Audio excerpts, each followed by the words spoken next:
జిఎస్టీకి సంబంధించి రాష్ట్ర ప్రభుత్వాలకి తెలుసు. ఇప్పుడు వాళ్ళు ఎవ్వరు బయట పెట్టట్లా. మన ఆర్థిక మంత్రులు చెప్పాలి.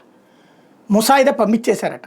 ఏదైతే ఏ టారిఫ్లు అంటే ఇప్పుడు 5 దశల్లో ఉన్నటువంటి దాన్ని రెండిటికే వేటిట్లు తగ్గిద్దాం అనుకుంటున్నారు, ఏ స్లాబుల్లోకి తెద్దాం అనుకుంటున్నారు, పైన ఉన్న స్లాబుల్ని కిందకే తప్పించి కింద ఉన్న వాటిని పై స్లాబుల్లోకి అనుకోవట్లేదు. ఈ విషయం మీదన సహకరించండి. జిఎస్టీ ఇది మలిదశ సంస్కరణలో అనాలి, రెండవ దశ.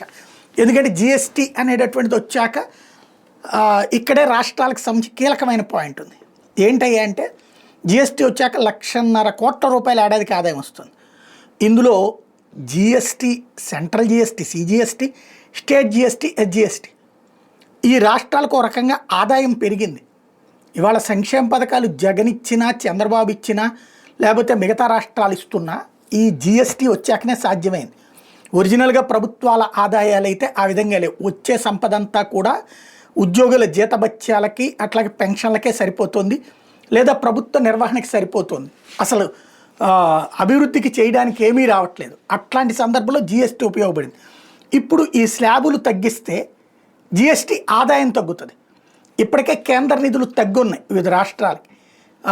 ఇదివరకు అనేకం కేంద్రం డబ్బులు పంపించేది, వీళ్ళు వాటిని డైవర్ట్ చేసుకునేవాడు. ఇప్పుడు కేంద్రం డైరెక్ట్గా పథకాలకే డబ్బులు పంపిస్తుంది. దాంతో మొన్ననే లెక్క మనకు ఆంధ్రాకి కూడా దాదాపు 15-20 కోట్ల రూపాయల దాకా ఆదాయం తగ్గింది అనేటు.